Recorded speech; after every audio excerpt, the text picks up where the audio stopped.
Bonjour à tous, donc là je vais faire un petit test, vous ne me voyez pas parce que du coup je suis en train de mélanger mes cartes de tarot. Je vais faire du coup le tirage pour l'année 2026 pour les béliers avec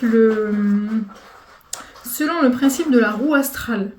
Donc je fais un test parce que je ne sais pas si après la vidéo je pourrai la charger et surtout vous la mettre dans le bon sens, parce que moi je vais le faire dans un sens et en fait mon appareil photo est dans l'autre sens, donc je ne sais pas trop ce que ça va donner. Je fais un test, donc ce tirage moi je l'ai appris de Pauline Voyance, à qui j'ai été formée. Donc là je regarde par rapport au cadre, voilà, donc là je vais hop faire ça. Et donc le principe de la roue astrale, c'est de mettre 12 cartes. Donc je vais mettre mes 12 cartes, hop hop hop.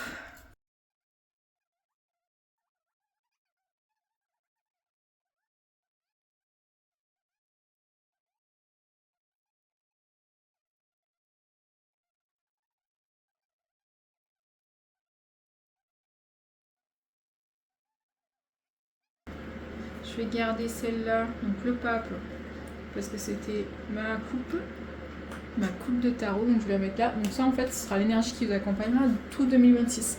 Donc le pape c'est quoi? Le pape c'est la bénédiction. En fait c'est les associations et c'est une personne qui a quand même la connexion au divin directement. Donc c'est quand même, ça veut quand même dire que vous allez être soutenu par le divin. Donc tout ce qui va se passer dans votre année 2026 va être sous le regard du divin. Donc normalement ça va rentrer dans ces étapes-là de la vie où on arrive dans ces objectifs et qu'on réalise ce qui doit être. Donc là, je retourne votre carte. Donc ça, c'est vous en 2026. Le chariot. Bon, magnifique. L'année 2026 va rouler comme sur... va avancer hyper vite. Le chariot, ça donne aussi une notion de temps. Donc vous pouvez imaginer que du coup... vous n'allez pas l'avoir passé en fait. Ce qu'on note sur le chariot en fait, c'est un cavalier qui est sur son chariot, les chevaux ils regardent dans la même direction, en fait ça avance, ça trace. Donc vous savez vers où vous devez aller, vous savez ce que vous devez faire, vous savez comment l'année 2026 doit exactement se passer. Je vais retourner la carte qui est en face de vous, donc c'est l'énergie qui vous accompagne sur 2026. Donc là ce sera la maison Dieu, ok. Là je ne garde pas les cartes retournées dans ce tirage là. Donc la maison Dieu c'est quoi? En fait la maison Dieu elle revient un petit peu à la carte du pape, parce qu'en fait c'est que comme en fait le divin vous accompagne, on va dire, l'énergie cosmique vous accompagne, c'est qu'à un moment donné si elle voit que vous n'êtes pas sur la bonne direction, c'est elle qui décidera pour vous. La maison Dieu, c'est pour moi c'est Pluton en fait, c'est vraiment l'énergie qui vient tout faire s'écrouler pour qu'ensuite vous puissiez tout reconstruire sur des bonnes fondations. Donc pour moi elle est pas négative en fait cette carte dans l'année 2026, parce qu'en fait c'est vraiment ce qu'on est en train de vivre 2025, 2026, 2027. Pardon, je dois parler un petit peu vite pour la vidéo. On est vraiment en train de retravailler les fondations. Et avant de retravailler les fondations, il faut détruire, il faut casser. Donc voilà, donc là, normalement, c'est la maison de vos possessions, donc avec l'ermite. Qu'est-ce que ça veut dire? Non, là, c'est le matériel, en fait. On a vraiment une notion de relationnel, matériel. Après, on pourra faire le lien entre toutes les cartes.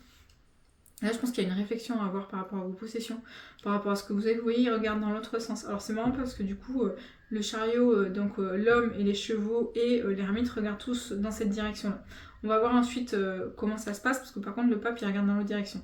Là, c'est-à-dire qu'il y a quand même, on regarde un petit peu encore en arrière.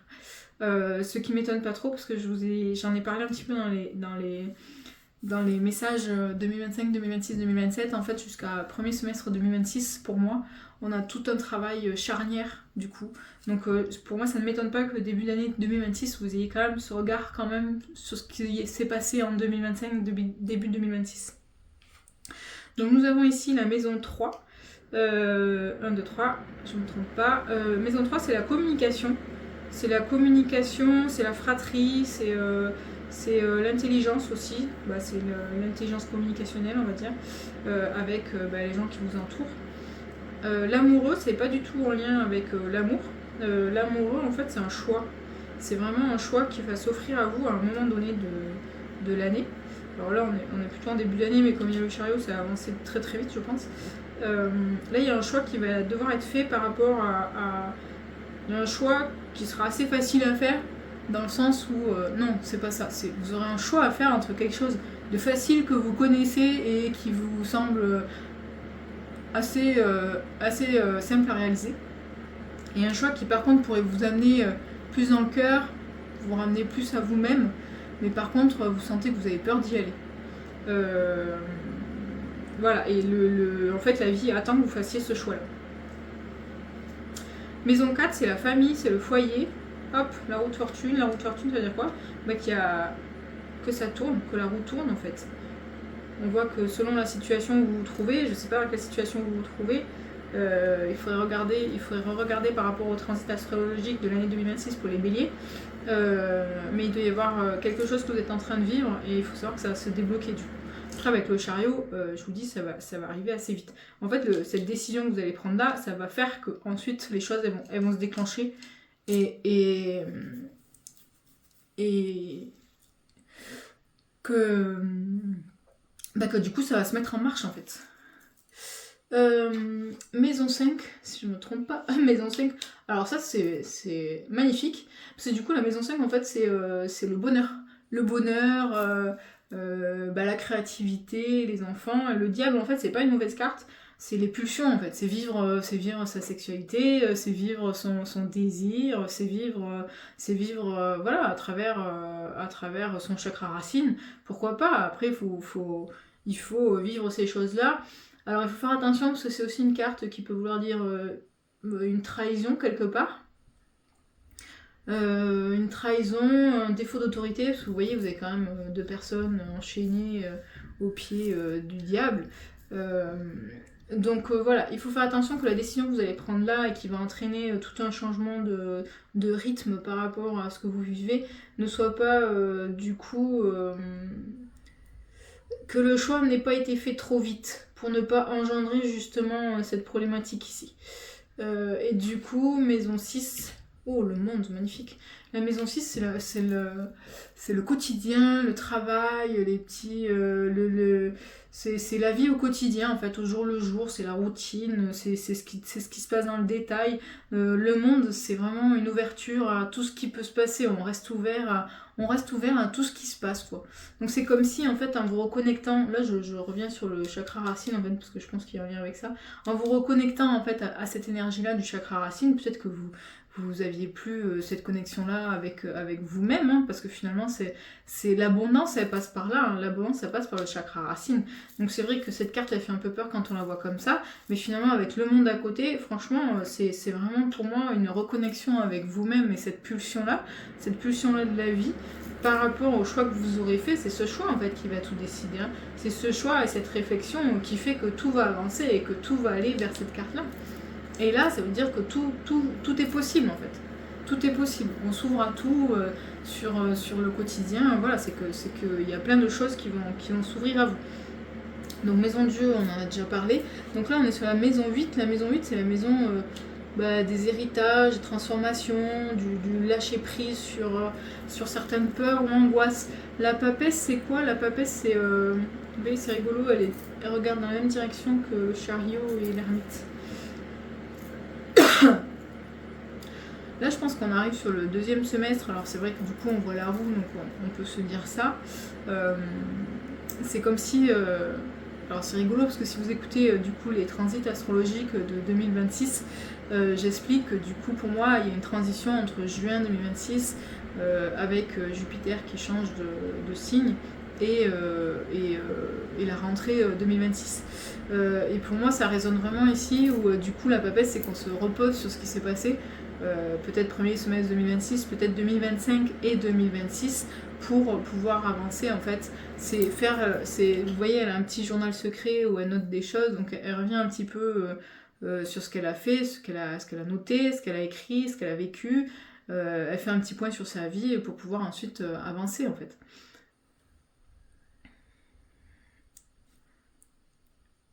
Oui, c'est un temps d'écoute de soi et de reconnexion pour repartir. Et 2026, c'est vraiment dans cette énergie-là. Alors, maison 9. Donc, maison... Ouf, magnifique. Oh, bah, Donc maison 9, c'est la maison, voire grand en fait. C'est la maison du Sagittaire, du feu, de Jupiter, c'est l'expansion, c'est les grandes... les études supérieures, les grands déplacements, le voyage, les déménagements. Donc l'étoile, c'est une des plus belles cartes en fait, parce que l'étoile, pour moi, ça me fait penser un petit peu à l'étoile de Pinocchio ou à l'étoile de Wish. En fait, c'est vous faites un vœu et la vie vous l'exauce, quoi. L'étoile, c'est avoir accès à tout.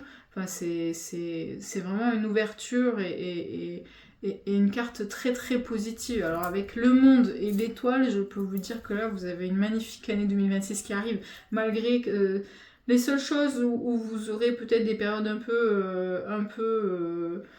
où il faudra se poser, mais c'est pas choquant, hein, finalement, il y a toujours des périodes comme ça où il faut savoir se poser pour regarder ce qui s'est passé et pouvoir avancer après. Il y aura ce choix-là et la maison de Dieu ici. Mais je pense que la maison de Dieu, c'est pas tant... c'est vraiment le bilan, en fait, de ce qui s'est passé 2025-2026 avec la papesse. Non, c'est vraiment positif. Maison 10, si je ne me trompe pas. L'impératrice, magnifique. La maison 10, c'est la maison des objectifs de vie, c'est le soleil, c'est... Alors non, je vous dis le soleil, c'est pas du tout ça. C'est la maison du Capricorne, pardon, donc c'est la structuration, en fait, de toute sa vie pour atteindre ses objectifs. L'impératrice, c'est quelqu'un de posé, vous voyez, c'est quelqu'un qui sait ce qu'elle veut, c'est elle qui prend les décisions, c'est elle qui a le bouclier, le sceptre, et c'est elle qui dessine, en fait. Ça veut dire que vous êtes posé, que vous savez vers où vous allez et que vous avez compris et pris en compte tout ce qu'il y avait à faire pour réussir 2026. Donc c'est très très beau là, ça se structure et ça se stabilise. As de coupe, magnifique. Donc là on est maison 11. Maison 11 c'est les projets, les amitiés, c'est la liberté, la curiosité, la créativité dans de multiples projets. L'as de coupe, du coup, c'est dans le relationnel. Alors, c'est marrant, on n'en a pas trop parlé, on l'a pas trop vu ressortir, à part cette maison Dieu en face du chariot. Mais je pense que justement, il y a une notion de temps qui joue aussi dans le fait que justement, il y a eu peut-être un peu de précipitation en début d'année et que là, on vous rappelle un petit peu à l'ordre en disant attention, la précipitation, ça va peut-être pas vous permettre de structurer les bonnes fondations. L'As de coupe, c'est vraiment c'est une belle carte du relationnel. Donc dans le 11, je pense que du coup, au niveau des amis, des projets, ce sera vraiment porté, soutenu avec des bonnes personnes autour de vous qui vous aideront. Et la maison 12, du coup, maison 12, la tempérance, magnifique. La tempérance, c'est la communication, c'est, vous voyez, l'eau. Alors on la retrouve ici, vous voyez, avec les deux carafes et l'eau qui circule. Donc là, c'est pareil, et vous voyez, elle a deux ailes, donc c'est un ange quand même. Donc là, vous terminez l'année quand même avec une carte magnifique qui vous dit que vous avez réussi à passer 2026 vraiment dans tous les sujets avec équilibre. C'est la justesse en fait, hein. C'est l'équilibre, la communication, la balance des choses, en fait, sachant justement... Vous voyez, il y a vraiment cette notion justement de balance entre... C'est ce que je vous dis, la notion de temps entre le chariot et la maison Dieu. Il y a cette balance-là de savoir gérer le temps et structurer les choses. Vous voyez, avec le choix... En fait, les maisons, elles peuvent se lire face à face. Là, vous voyez, si on regarde, on a l'ermite en face de la papesse, donc qui regarde dans la même direction.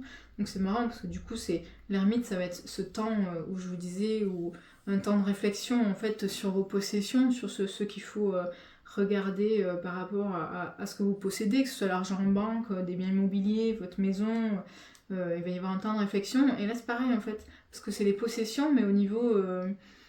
plus héritage, plus possession familiale, quoi, on va dire. L'amoureux, l'étoile, je peux déjà vous dire que le choix que vous aurez à faire avec l'étoile en face, ça va très bien se passer. C'est que vous êtes vraiment guidé, et je vous dis, vous avez le pape en plus qui est l'énergie principale de l'année 2026. Mes amis béliers, vous avez un très beau tirage qui montre que cette année 2026, vous allez être bien soutenu en fait par les astres, les guides et peut-être les gens autour de vous. Vous voyez, vous avez l'as de coupe en fait dans les projets, amitié, donc ça veut dire dans les relations, c'est vraiment porté. Ce diable-là, je m'en inquiéterai pas. ni la maison Dieu d'ailleurs. Je pense qu'il y a vraiment une reconnexion à votre chakra racine par rapport à ça. Le chakra racine, c'est l'abondance, je l'ai déjà dit, mais en même temps, c'est ce qui vous permettra de voir tout ce qui peut vous arriver en fait. Là, c'est l'ouverture à tous les possibles maintenant. C'est l'ouverture à tous les possibles. Donc surtout, ne vous limitez pas et prenez le temps. Prenez le temps de regarder ce qui se passe. Prenez le temps de structurer les choses. Prenez le temps de faire les bons choix. Vous voyez là, là.